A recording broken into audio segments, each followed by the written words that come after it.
우리 하나님께서 오늘 우리에게 주신 말씀은 사도행전 20장 33절에서 35절의 말씀입니다.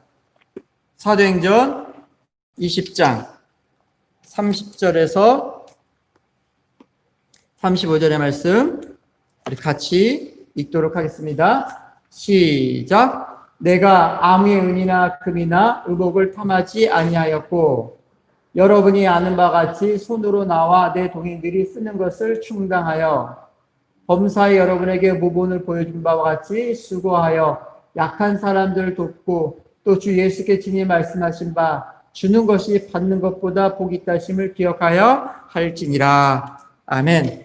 여러분 따라하겠습니다. 세상을 숨기는 성도가 되어야 합니다. 로마 제국 시대의 귀족, 그러니까 요즘 말하면 엘리트들이 전쟁이 났거나 위기가 오면 앞장서서 전투에 참가하거나 기부와 봉사의 수고를 아끼지 않았습니다. 세계 1차 대전, 2차 대전이 있는 동안에도 수많은 고위층 자녀들이 전쟁에서 희생되었으며 영국의 왕위 계승설 그 당시 3위였던 해리 왕자도 아프가니스탄 교전 지역에서 군 복무를 했고 그 사촌 앤드루 왕자도 포클랜드 전쟁 시 헬기 조종사로 참전했습니다. 유명한 철강왕 카네기, 또 석유 재벌 록펠러, 지금 세계 최대의 갑부인 빌 게이츠에 이르기까지 이 미국 부자들의 기부 문화도 이런 전통을 물려받은 것입니다. 이러한 귀족들의 행위는 귀족으로서 명예를 지키는 당연한 의무였습니다. 그렇게 하지 않으면 그들은 귀족으로 인정받기 어려웠습니다. 이것을 프랑스어로 노블리스 오블리제라고 얘기를 합니다. 귀족은 의무를 갖는다. 즉 부와 권력과 명성을 지닌 사람은 사회적 책임도 함께해야 한다는 의미입니다. 가끔 우리나라 청문회 보면 군 복무를 하지 않기 위해서 또 세금을 또 부동산 문제를 숨기거나 감추어서 여러 가지 좋지 않은 모습들을 많이 보게 됩니다. 그러나 유럽의 전통에서는 그러한 높은 자리에 있는 사람일수록 먼저 솔선수범하는 모습을 보여줍니다. 그래서 그 귀족들이나 엘리트들이 노블리스 오블리제를 실천할 때마다 서민들은 부유층의 도덕성을 믿었고 존경이라는 방식으로 그들의 명예를 지켜주었습니다. 유럽의 귀족들은 노블레스 오블리제한 전통으로 사회와 세상을 섬겼습니다. 저와 여러분은 그리스도라는 이름으로 무엇을 섬기며 살아가고 있을까요? 요즘 참 많은 생각을 하게 합니다. 이 그리스도인이라는 말은 사도행전 11장 26절에서 시작이 되었는데요. 같이 읽겠습니다. 시작. 만남에 안디옥에 데리고 와서 둘이 교회에 1년간 모여 있어 큰 무리를 가르쳤고 제자들이 안디옥에서 비로소 그리스도인이라 일컬음을 받게 되었더라. 아멘. 바나바가 바울과 함께 안디옥 교회에서 예수님의 복음을 전파하고 가르치고 그곳에 있는 사람들에게 좋은 영향을 주었습니다. 그 영향을 받은 사람들이 바나바와 바울 보고 그리스도를 쫓는 사람, 그리스도의 말씀을 전파하는 사람이라 생각하여 그들을 그리스도인이라고 비로소 부르기 시작했습니다. 일제강점기 때 나라의 독립을 위하여 헌신한 수많은 독립군 중에 그리스도인이 많아서 예수님을 믿는 사람이다 라고 얘기하면 신뢰의 상징이었습니다. 한 역사에 보면은 무언가를 살 때, 외상으로 살 때 나는 그리스도인입니다 라고 하면은 그 그리스도인이라는 그 말만 믿고 보정을 신뢰하고 빌려주고 꾸어주고 했다는 거예요. 70년대를 지나면서 우리나라가 전쟁이 끝난 후에 가난하고 힘들었을 때 그 가난하고 약한 자들의 손을 내밀고 그들 곁에 서서 함께 해주었던 사람들이 바로 교회 다니는 그리스도인들이었습니다. 이렇게 교회와 그리스도인은 철저하게 세상을 섬겼어요. 자신의 자리에서 그리스도인에서 맡겨진 직무를 잘 감당했다는 것입니다. 그런데 오늘날 어때요? 우리 교회는 방송을 보면 인터넷을 뒤져보면 비웃음과 조롱의 대상이 되었습니다. 교회와 예수님은 잘못이 없는데 말씀대로 살지 못하는 그리스도인들 때문입니다. 코로나19라는 국가적인 비상상태에서 무엇보다 중요한 것은 방역이고 예방입니다. 이것은 이념의 문제도 종교의 문제도 아니에요. 하나님 주신 저와 여러분의 생명의 문제입니다. 다시 신뢰를 얻는 교회가 되기 위해서는 이념에 휩싸일 것이 아니라 세상을 섬기는 것에 기본이 되는 내 이웃을 내 몸처럼 사랑하라는 주님의 말씀, 이 명령을 지키고 따라야 합니다. 그리스도인의 책무를 다해야 한다, 그것이죠. 마가복음 12장 31절의 말씀 시작. 둘째는 이것이니 내 이웃을 내 자신과 같이 사랑하신 것이라 이보다 더 큰 계명이 없느니라. 여러분, 지금 우리가 해야 할 일은 편을 가르는 일이 아닙니다. 이럴 때일수록 더욱더 세상을 섬겨야 합니다. 예수님을 믿으면서 우리가 살고 있는, 내딛고 있는 이 땅의 안정과 평화를 위해서 모범을 보여주는 그리스도인이 되어야 합니다. 말이 아니라 우리의 삶으로 다시 한번 보여주어야 합니다. 그래야 그리스도인의 품격이 올라가고 교회의 권위가 바로 설 수 있습니다. 사랑하는 성도 여러분, 일꾼이 되어야 할 교회가 세상의 일감이 되는 이 현실이 너무나 마음이 아파요. 방역을 위해 애쓰는 의료진들을 보면 미안한 마음이 더하여집니다. 내 이웃을 사랑하는 말씀을 따라 나의 건강과 이웃의 건강을 위해 기도하는 저와 여러분 될 수 있기를 예수님의 이름으로 간절히 기원드립니다. 첫째 따라가겠습니다. 섬기기 위해서는 소유욕을 버려야 합니다. 그러니까 이웃을 사랑하고 섬기기 위해서는 뭐 해야 하느냐? 나누고 베풀어야 합니다. 빼앗고 내 것만 챙기는 이기주의 마음으로는 절대로 내 이웃을 사랑할 수가 없어요. 더 많이 소유하는 탐욕과 탐심을 우리는 버려야 합니다. 탐심은 십계명에서도 금하실 정도로 신앙생활에서 매우 중요한 덕목이에요. 출애굽기 20장 17절 말씀 시작. 내 이웃의 집을 탐내지 말라. 내 이웃의 아내나 그의 남종이나 그의 여종이나 그의 소나 그의 낙이나 물은 내 이웃의 소유를 탐내지 말라. 아멘. 더 많이 소유하려고 하는 탐심은 사실 부자에게만 있는 것이 아니라 믿지 않는 사람들에게도 또 믿는 사람들에게도 모두 탐심이 있다는 것을 인정해야 합니다. 그래서 탐심은 끝이 없어서 99%를 가진 사람은요, 누군가 가지고 있는 그 1%라도 가난한 것을 빼앗아서 기웃고 100%를 채워야만이 마음의 만족을 누립니다. 이러한 마음을 물리치고 악한 사회로 흘러가지 않도록 우리는 훈련하고 또 훈련해야 됩니다.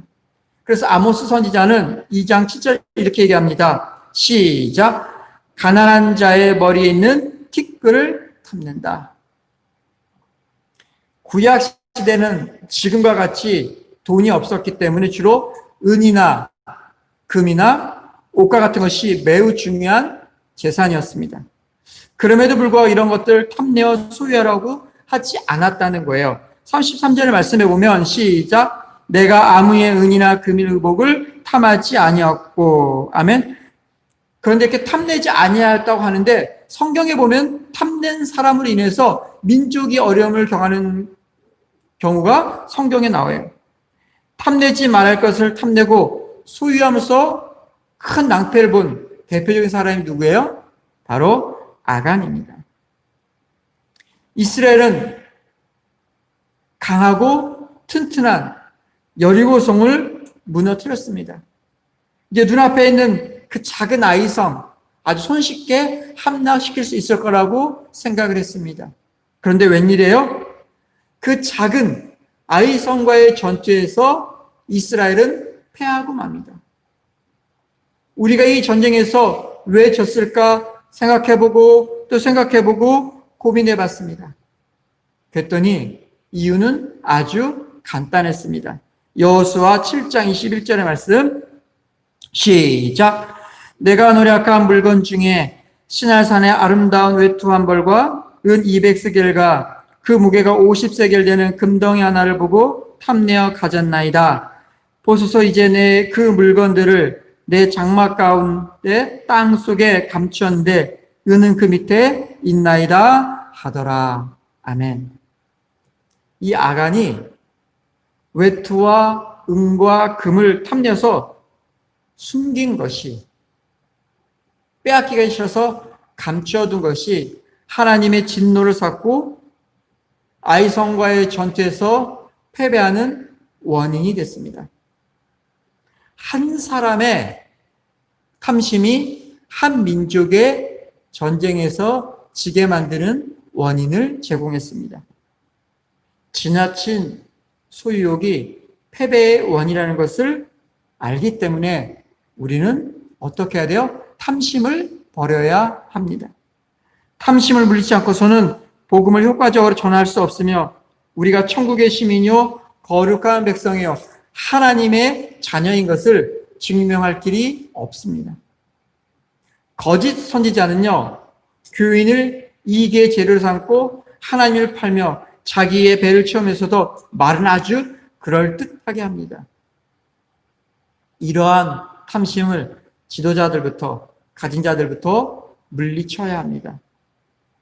여러분, 우리 인간의 사람의 생명은 얼마나 많은 것을 소유했느냐가 아니라 생명인 예수님을 소유하고 있느냐 없느냐에 따라서 판가름 난다고 말씀하고 있어요.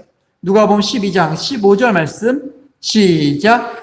그에게 이르시되 삼가 모든 탐심을 물리치라. 사람의 생명이 그 소유에 넉넉한 데 있지 아니하니라 하시고. 아멘. 사랑하는 성도 여러분, 이웃을 사랑하는 성도의 삶을 살기 위해서는 더 많이 소유하라는 탐심을 버리고 나누고 베풀고 함께 살아야 합니다. 예수님을 모시고 이러한 신앙생활을 할 수 있기를 예수님의 이름으로 간절히 기원드립니다. 두 번째로 따라하겠습니다. 섬기기 위해서는 약한 자를 도와야 합니다. 요즘 우리가 그런 말 많이 하죠. 예전에 비해서 참 살만한 세상이다. 그런데 정말 살만한 세상이 되고 있을까요? 힘있고 가진 자들에게만 살만한 세상은 아닐까?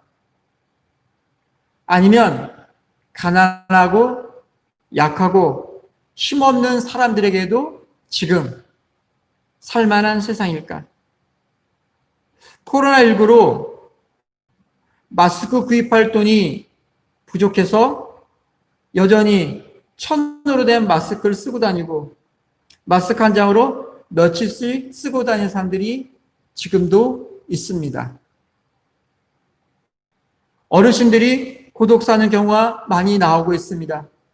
또 눈을 돌려보면 외국인 노동자, 특히 동남아 노동자들을 얼마나 우리가 무시하고 업신여기고 살아가고 있습니까? 세상이 그런 약한 자를 누리고 산다 하여도 교회는 그리스도인인 저와 여러분은 그렇게 해서는 안 됩니다. 약하고 가난한 자들과 우리는 함께 마음을 같이 해야 합니다.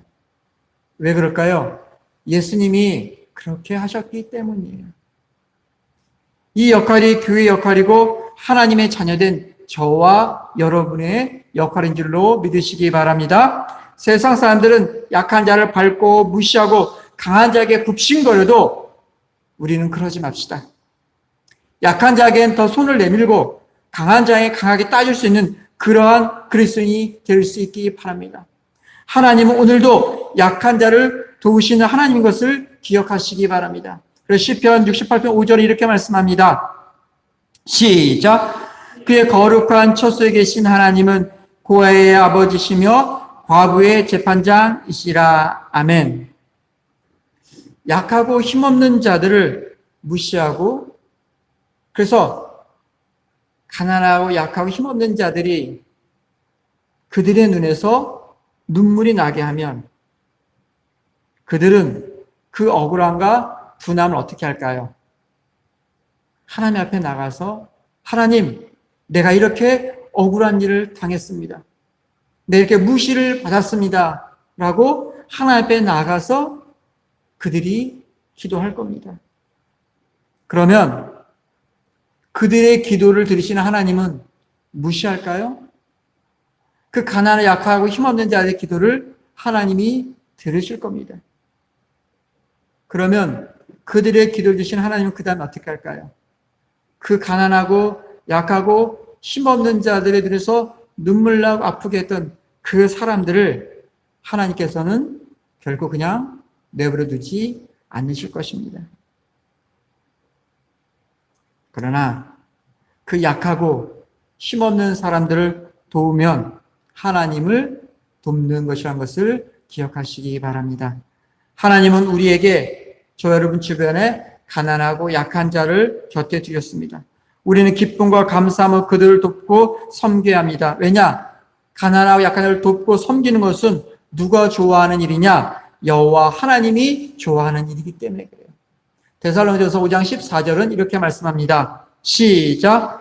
또 형제들아, 너희를 권면하노니 게으른 자들을 권계하며 마음이 약한 자들을 격려하고 힘이 없는 자들을 붙들어주며 모든 사람에게 오래 참으라. 아멘. 이러한 모습이 이 데살로니가서 5장 14절에서 한 이 말씀의 모습이 누구의 모습이 되어야 되냐? 저의 모습이 되고 여러분의 모습이 되고 그리스도인의 모습이 되어야 됩니다. 힘들고 어려워도 옳은 길이라면 그 길을 걸어야 합니다. 옳은 것을 알았으면 실천하고 실행해야 복이 되고 능력이 됩니다. 사도 바울은 에베소 장로들과 작별하면서 그들에게 이렇게 당부를 했습니다. 35절의 말씀 시작. 범사에 여러분에게 모범을 보여준 바와 같이 수고하여 약한 사람들을 돕고. 사도 바울은 모든 것에 대해서 신앙의 모범이 되었고 본을 보여줬습니다. 생활의 모범을 보여줬어요. 여러분, 선교하는 일이 얼마나 힘들고 어려워요. 모든 도움을 받고 몸으로 나가서 선교하는 것도 힘든데 이 바쁘고 고달픈 선교 여정 속에서도 사도 바울은 시간 나는 대로 텐트를 만들어서 팔아서 선교비를 충당했다고 성경은 기록하고 있어요. 그러니까 어떻게 해서라도 남에게 신세를 지지 않고 사도 바울은 선교비를 벌어서 선교하려고 애쓰고 수고했다는 거예요.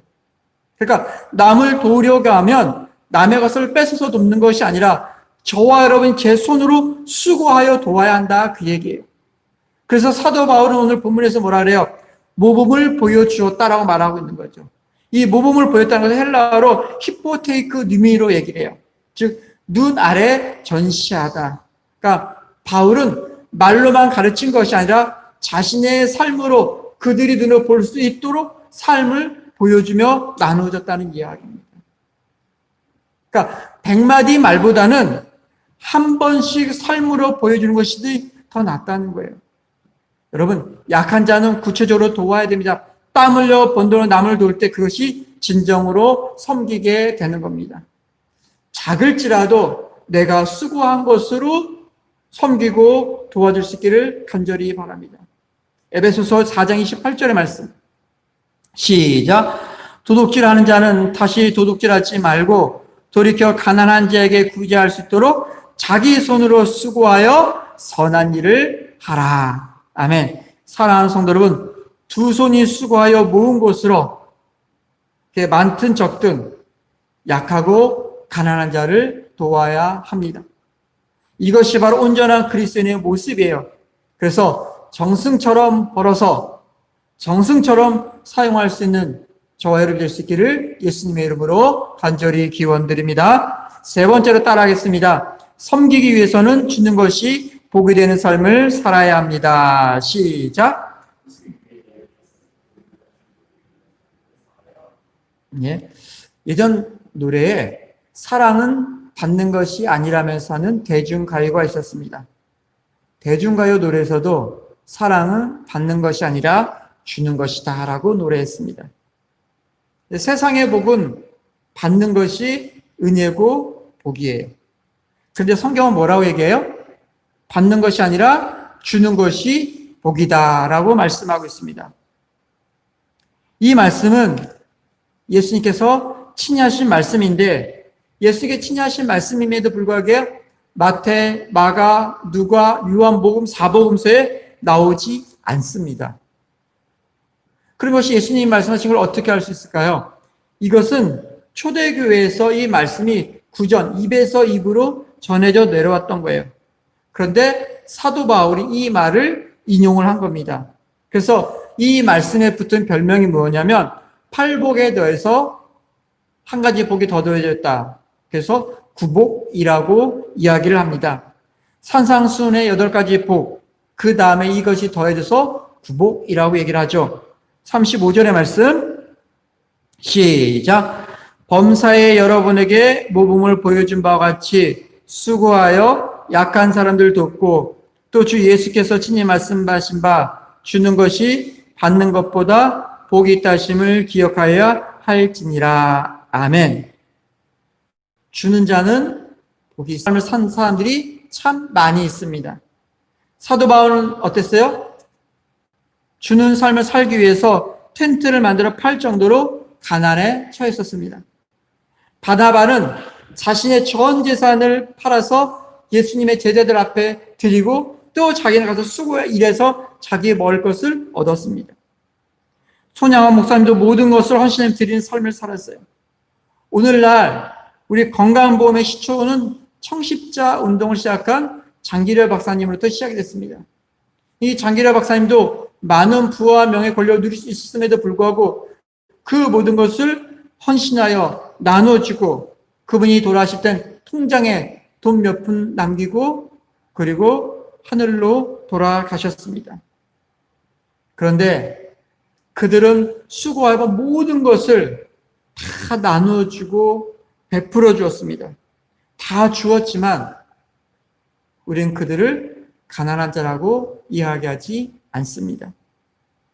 많은 것을 주었지만 도리어 하나님의 나라가 확장되었고 지금까지 칭찬받는 사람들이 되었습니다. 히브리서 6장 14절의 말씀 시작. 이르시되 내가 반드시 너에게 복주고 복주며 너를 번성하게 하고 번성하게 하리라 하셨더니 아멘. 그동안 교회와 그리스도인은 주는 자가 복되다는 말씀을 실천하며 살아왔습니다. 보이지 않는 곳에서 우리 교회가 많이 섬기고 나누고 베풀었습니다. 세상을 섬기는 사회복지 많은 시설에 가장 많은 곳을 담당하는 곳이 어디였냐? 우리 개신교 기독교였습니다. 세상을 바른 길로 인도하며 세상을 변화시키는 그 중심이 그동안 교회였어요. 그런데 지금 오늘날 그 누구도 교회를 신뢰하지 않으려고 하고 교회를 비웃고 손가락질합니다. 오히려 방송에서 뭐라 그래요? 주지 않아도 되니까 제발 가만히 좀 있어라. 이런 소리까지 지금 듣는 우리가 되었습니다. 왜 이렇게 되었을까요? 하나님은 우리를 하나님의 자녀로 삼으시고 이 땅에서 거룩한 제사장으로 살기를 원하고 계시는데 우리는 지금 거룩한 제사장으로 살고 있지 못하는 거예요. 손가락질 당하고 살고 있습니다. 누가 알아주지 않아도 저와 여러분 하나님의 자녀여 택한 백성입니다. 왕 같은 제사장이에요. 이 새로운 신분에 맞는 도덕적 책임을 지며 섬기는 삶을 우리가 살아야 합니다. 그러기 위해서는 주는 것을 생활하고 베푸는 것을 일상화해야 합니다. 아브라함은 베푸는 삶을 살다가 천사를 대접하는 것에 대해서 복을 받았습니다. 저와 여러분은 주는 것이 받는 것보다 복된다는 것을 믿고 실천해야 합니다. 그러면 하나님께서 놀라운 복을 주실 것입니다. 우리 주변에는 항상 도울 대상자가 있습니다. 가난한 자, 약한 자를 항상 곁에 두셨습니다. 그들에게 우리의 마음과 몸을 여시기 바랍니다. 그리고 내 이웃을 내 몸처럼 사랑하라. 그 말씀이 무엇이에요? 내 이웃을 내 몸처럼 사랑하라는 것은 그 이웃이 건강하게 바르게 잘 살아서 또 그에게 복음을 전할 수 있도록 하는 겁니다. 내 이웃이 상하지 않도록 다치지 않도록 하는 것, 그것도 바로 세상을 섬기는 일이에요. 그러므로 그 말뜻을 잘 깨닫고 듣고 생활 가운데서 실천할 수 있기를 간절히 바랍니다. 마지막으로 누가복음 6장 38절의 말씀 시작. 주라 그리하면 너희에게 줄 것이니 곧 후일되어 누르고 흔들어 넘치도록 하여 너희에게 안겨주리라. 너희가 헤아리는 그 헤아림으로 너희도 헤아림을 도로 받을 것이니라. 아멘. 사랑하는 성도 여러분, 예수님의 말씀을 따라 주는 자와 복이 있다는 말씀을 기억하며 나누고 베풀며 내 이웃을 내 몸처럼 사랑하는 것이 어떤 길인지 바로 깨닫고 삶을 통하여 나누어 주님께 칭찬받는 저와 여러분 될 수 있기를 예수님의 이름으로 간절히 기원드립니다. 제가 기도하고